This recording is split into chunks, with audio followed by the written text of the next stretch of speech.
Alright, Barakatah Yahweh, Barakatah Yahweh Shai. I want to give double honors to the elders of GMS. And I also want to say salutations to all you brothers in GMS that's pushing the works, or in pushing the word in sincerity and in truth. And today is going to be a quick topic of Israel being the sand of the sea, and how we're going to inhabit other planets according to the scriptures. Alright, first I'm going to get St. John 14:2. This is St. John 14:2. It says, "In my Father's house are many mansions." Now, what does the word mansion mean? Well, first it's Yahweh Shai speaking about the Most High's house. Alright. Now, his house is the universe. Well, first of all, it says, "Heaven is my throne and earth is my footstool." But another phrase or term for the universe is the heaven of heavens. Alright.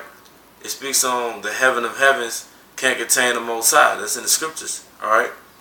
Alright. So when it says in my Father's house are many mansions. Alright. Mansions means dwellings. So where are those dwellings? Alright. Where are those dwellings? Is those planets. Alright. And there are trillions of stars in the universe. And pursuant to Sirach, I believe it's the 42nd chapter, it says all things have their uses. Alright. It says that all things have their uses. So what's the use of planets, man?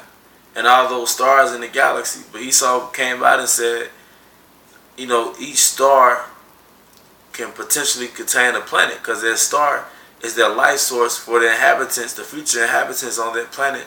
The same way this star, called the sun, is the life source for the inhabitants on this planet. Whether it's the people, the animals, the plants, they all need the sun to thrive and survive. Alright? So, going back to St. John 14:2. It says, "In my Father's house are many mansions. If it was not so, I would have told you. I go to prepare a place for you." Alright? Now let's go to the beginning. Let's go to Genesis. Alright? Genesis chapter 24, verse 60. Because basically, the scriptures are like a game of connect the dots. You have to connect the scriptures to get the picture. Like how someone says in the conversation, do you get the picture? In order to get the picture, you got to connect the dots. And when you connect the dots, the image comes up. Alright? So the image comes to your mind when you connect the scriptures, precept among precept. This is Genesis 24:60. It says, "And they blessed Rebekah, alright, and said unto her, Thou art our sister." These are Isaac's servants when they went out to go find Isaac a wife. Alright. And they found Rebekah, which Rebekah in the Hebrew was Rabbi Kwak. Alright. Which means ensnarer. Which basically denoting that she ensnared men by how beautiful she was. You know how you see a woman is bad and you be walking, but next thing you know your neck turned that way? You know, you were ensnared by her beauty. Well, these women ain't shit compared to Rebekah. So basically her name means ensnarer. And she became Isaac's wife. But the point is, actually later on in the scriptures it says, "And they blessed Rebekah and said unto her, Thou art our sister, be thou the mother of thousands of millions." So, and then it says, "Let thy seed possess the gate of those which hate them." This is a future prophecy. This is a future prophecy. First of all, they blessed her through the spirit of Yahweh Shem Shai and said, "Be thou the mother of thousands of millions." Now, who are those thousands of millions? Alright? Because ultimately it's talking about the Israelites. Out of Rebekah and Isaac got Esau and Jacob. But out of Jacob came the 12 tribes. Alright? So thousands of millions. 1,000 million is a billion. Alright? A billion. Thousands of millions are billions. It's only 7 billion people on this planet right now. But in the kingdom, it's going to be more, and they're going to be Israelites. Alright? So where are these Israelites going to dwell in the kingdom? This is Isaiah Isaiah chapter 49. I'm going to start at 18. Lift up thine eyes round about, and behold, all these gather themselves together and come to thee. Yeah, these are the Israelites that were delivered out of America. Alright? The seed of Isaac, which was the husband of Rebekah. Alright? Fulfilling prophecy. Alright? It says, lift up thine eyes round about, and behold, all these gather themselves together and come to thee. And I was talking to Jerusalem, personified as a person. So the Most High is talking to Jerusalem and telling Jerusalem to lift up thine eyes, because the so-called Negroes, West Indians, Puerto Ricans, so-called North American Indians, which are really biblically the Israelites, are coming back to their homeland, which is her, Jerusalem. Galatians 4, I'm going to just get it real quick. You know. Galatians 4 and 26, it says, but Jerusalem, which is above, is free, which is the mother of us all. So basically, we're going back to our mother like a long lost child. Alright? Starting Isaiah 49 and 18. Lift up thine eyes round about, and behold, all these gather themselves together and come to thee. One more scripture comes to mind. Alright? This is Baruch. It's a lot. This is Baruch chapter 4, verse 37. I'm going to start at 36.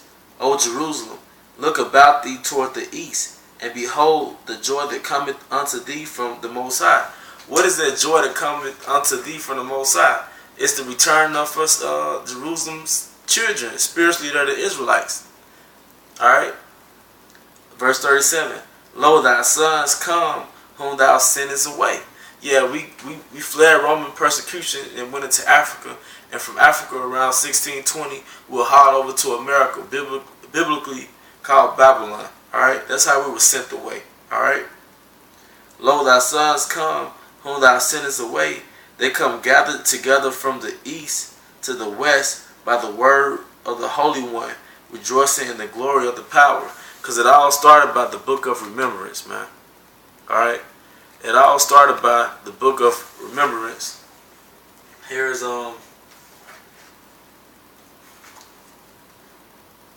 Malachi.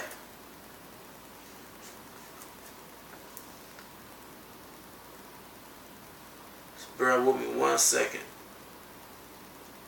This is a small Bible.